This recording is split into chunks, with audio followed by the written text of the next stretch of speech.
बिस्मिल्लाहिर्रहमानिर्रहीम। अस्सलामु अलैकुम वरहमतुल्लाहि वबरकातुहू।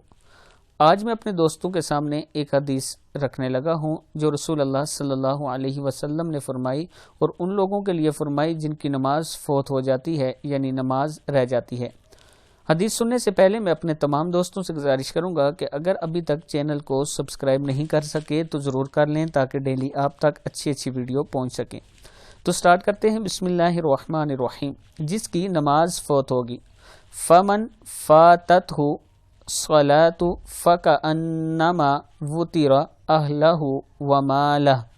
जिसकी कोई नमाज फौत होगी गोया कि इसका माल और घर वाले हलाक हो गए। किताब का हवाला ये मौजूद है।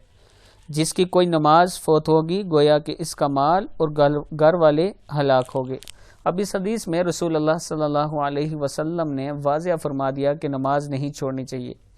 अगर आप नमाज छोड़ेंगे तो उसके असरात ये होंगे कि ऐसा है कि आप नमाज नहीं छोड़ रहे, आपके घर वाले और माल फौत हो गया है। मैं अपने तमाम दोस्तों से गुजारिश करूंगा कि 5 वक्त की नमाज की पाबंदी ज़रूर करें। अस्सलामु अलैकुम वरहमतुल्लाहि वबरकातुहू।